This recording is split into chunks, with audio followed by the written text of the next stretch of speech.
dalam membacakan ayat suci Al-Qur'annya. Mudah-mudahan Allah memberikan pahala khususnya untuk yang membacakannya, umumnya untuk kita semua yang telah mendengarkannya. Acara selanjutnya yaitu tausiah yang akan disampaikan oleh Bapak Ustadz Haji Jainuddin, dilanjutkan dengan sesi tanya jawab Pak Ustadz dan doa. Kepada Bapak Ustadz Haji Jainuddin dipersilakan.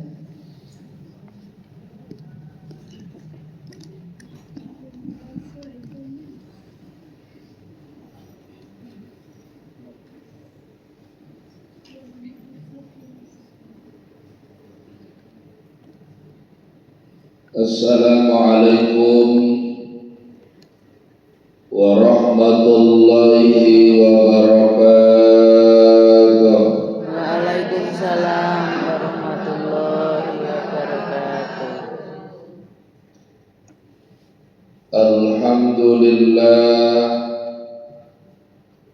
Alhamdulillahilladzi ja'ala sahra siyam. Ashhadu an la ilaha illallah wahdahu la syarika lah, wa ashhadu anna Muhammadan abduhu wa rasuluhu la nabiyya ba'dah. Allahumma salli wa sallim wa barik ala sayyidina wa habibina wa syafi'ina wa maulana Muhammadin Sallallahu alaihi wasallam wa ala alihi wa ashabihi ajma'in. Amma ba'du, rabbi shrah li sadri wa yassir li amri wahlul 'uqdatam min lisani yafqahu qawli. Qala Allah ta'ala fil Qur'anil Karim, a'udzu billahi minasy syaithanir rajim. Bismillahirrahmanirrahim. Ya ayyuhalladzina amanu kutiba 'alaikumus syiyam kama kutiba 'alal ladzina min qablikum la'allakum tattaqun. Wa qala Nabiyyu sallallahu alaihi wasallam, man shoma ramadhana imanan wa ihtisaban ghufira lahu ma taqaddama min dhanbi. Shadaqallahul azim wa sadaqan nabiyyul habibul karim. Wa nahnu ala dzalika minasy syahidina wasyakirin walhamdulillahi rabbil alamin. Yang saya hormati ibu-ibu jamaah pengajian, wabil khusus ibunda pengurus pengajian, mudah-mudahan pada kesempatan ini kita semua mendapatkan limpahan rahmat dan barakah dari Allah Subhanahu wa ta'ala. Puji syukur sepatutnya kita sama-sama panjatkan kepada Allah yang tentunya sampai saat ini dan detik ini tidak pernah luput menitipkan nikmatnya kepada kita semua, yang belum tentu kenikmatan pada saat ini dititipkan, diberikan kepada orang lain. Syukur alhamdulillah, berkat nikmatnya lah kita bersama bisa berkumpul di tempat yang mulia ini dalam rangka pengajian. Mudah-mudahan perkumpulan kita menjadi wasilah kita mendapatkan ampunan dan berkah dari Allah Subhanahu wa ta'ala. Amin. Amin ya Allah ya Rabbal alamin. Salawat beriring salam mudah-mudahan terlimpah curahkan kepada junjungan kita, junjungan alam Nabi besar Muhammad Sallallahu alaihi wasallam beserta keluarganya, para sahabat, hingga kepada kita semua sebagai umatnya. Ibu jamaah yang dimuliakan oleh Allah Subhanahu wa ta'ala, Patut kita bersyukur kita sudah memasuki hari ke-9 daripada bulan suci Ramadan. Ini membuktikan berarti doa kita didengar oleh Allah, diijabah oleh Allah. Dengan doa yang kita panjatkan ketika awal bulan Rajab dengan doa Allahumma barik lana fi Rajab wa balighna Ramadan. Ya Allah, berkahilah kami fi Rajab, di dalam bulan Rajab, wa Sya'ban, dan di bulan Sya'ban, wa balighna Ramadana. Ya Allah, pertemukanlah kami dengan bulanmu yang penuh ampunan, dengan bulanmu yang penuh dengan keberkahan, yaitu bulan suci Ramadan. Sekarang kita sudah memasuki bulan yang kita harapkan. Sekarang kita sudah memasuki bulan yang tentunya penuh dengan keberkahan, yaitu bulan suci Ramadan.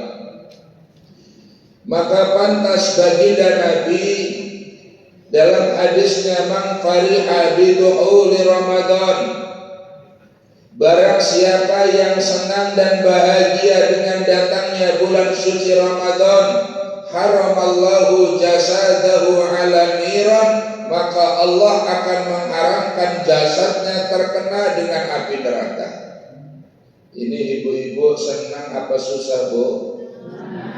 Senangnya kenapa, Bu? Karena mau beli baju. Senang di sini Ibu bukan karena biasa kalau momen Idul Fitri, momen Ramadan mendekati Idul Fitri, biasanya ibu-ibu sibuk milih-milih baju. Senangnya bukan karena mau kebeli baju, akan tetapi senangnya karena bulan Ramadan itu bulan yang penuh ampunan, bulan yang penuh keberkahan, bulan dilipat gandakan pahala, bulan di mana diijabahnya doa. Maka orang yang rugi adalah orang yang ketika datang Ramadan, mendapati Ramadan, akan tetapi mengabaikan Ramadan itu sendiri. Ketika Ramadan sudah hilang dari hadapannya, maka mereka tidak akan mendapatkan ampunan dari Allah. Artinya apa? Mereka menyia-nyiakan bulan suci Ramadan. Maka di pagi hari ini kita mudah-mudahan termasuk orang-orang yang menghidupkan Ramadan dengan kebaikan. Kita mengisi waktu-waktu kita dengan membaca Al-Quran. Kita meningkatkan ibadah sholat sunnah kita. Kita meningkatkan amal sedekah kita. Kita meningkatkan zikir-zikir yang kita baca. Maka insya Allah kita termasuk orang-orang yang menghidupkan dengan Ramadan, menghidupkan bulan Ramadan dengan kebaikan yang pada akhirnya Allah akan ridho kepada kita semua. Amin. Amin ya Allah ya Rabbal alamin. Makanya ibu jamaah rahimakumullah, di bulan suci Ramadan ini Allah memerintahkan kita untuk melakukan ibadah puasa, di mana ibadah puasa ini dipertegas dalam Al-Quran surah Al-Baqarah, di mana Allah memerintahkan kepada kita, ya ayyuhalladzina amanu, wahai orang-orang yang beriman, ya ayyuhalladzina amanu kutiba alaikumusiyam, diwajibkan atas kalian berpuasa, kama kutiba alal ladzina min qablikum, sebagaimana diwajibkan atas umatmu sebelumnya, la'allakum tattaqun, agar supaya kalian menjadi orang-orang yang bertakwa. Jadi perintah puasa itu sudah diperintahkan dulu sebelum umat Nabi Muhammad, diperintahkan dulu kepada nabi-nabi terdahulu sebelum Nabi Muhammad. Apa tujuannya? Apa hikmahnya? Hikmahnya adalah la'allakum tattaqun, agar supaya kita menjadi orang-orang yang bertakwa. Alhamdulillah. Makanya Masya Allah, Orang yang bertakwa itu menjalankan perintah Allah, menjauhi apa yang dilarang oleh Allah. Puasa termasuk bagian daripada ketakwaan kita kepada Allah Subhanahu wa ta'ala. Bahkan di sisi lain ibadah puasa itu menumbuhkan, menanamkan sifat muraqabah, sifat merasa diawas-awasi oleh Allah Subhanahu wa ta'ala.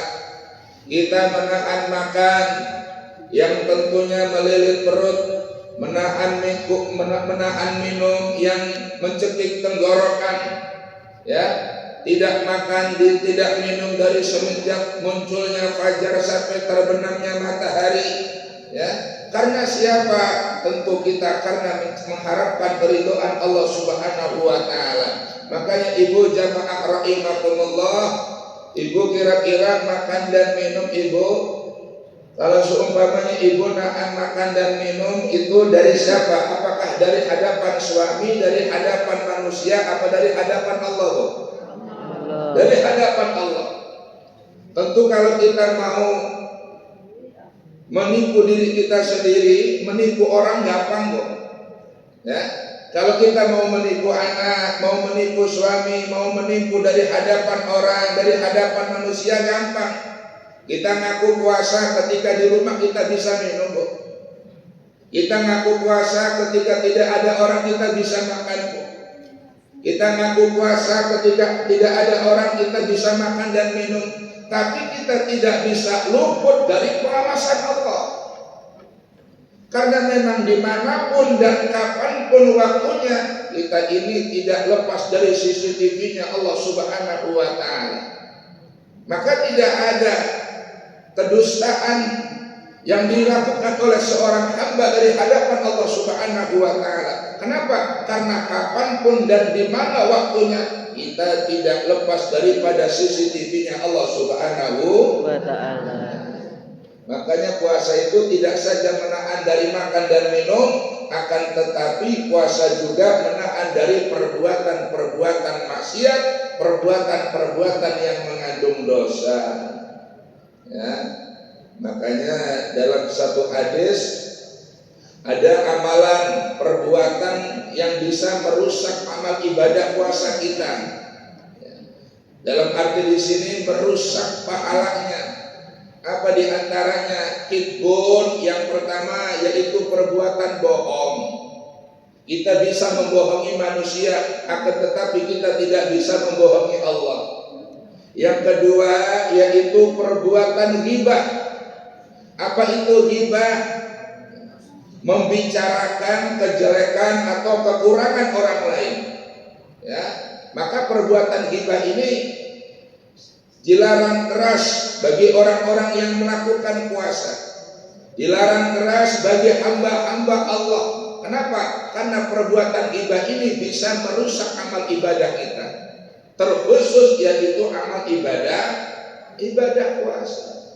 Maka dulu di zaman Nabi, yaitu ada seorang sahabat yang mengadukan kepada Rasul, ya Rasulullah, di sana ada seorang perempuan, di mana keduanya berpuasa, akan tetapi keduanya hampir mati karena kehausan. Kata Rasul, wahai sahabatku, panggil kedua perempuan itu. Ketika dipanggil oleh sahabat, ketika di hadapan baginda Nabi, Nabi memerintahkan sahabat untuk mengambil 2 gelas, ya, untuk mengambil 2 gelas dan diberikan kepada kedua perempuan yang sedang berpuasa ini. Nah, ketika itu baginda Nabi memerintahkan di antara salah satunya untuk memuntahkan. Ketika dimuntahkan, ibu perempuan ini memuntahkan darah dan nanah sampai memenuhi setengah gelas. Ya. Kemudian Nabi pun merintahkan perempuan yang satunya agar memuntahkan juga. Ketika muntah, ternyata perempuan yang satunya juga memuntahkan nanah dan darah hampir setengah gelas. Apa kata Nabi? Kedua perempuan ini kenapa memuntahkan darah? Karena ia karena ia melakukan sahur dengan sahur yang halal, akan tetapi membatalkannya dengan yang diharamkan oleh Allah Subhanahu wa ta'ala. di mana keduanya sedang ngobrol, akan tetapi ngobrolnya yaitu membuka kekurangan orang lain. Maka membuka kekurangan orang lain itu hakikatnya adalah memakan darah dan daging saudaranya sendiri.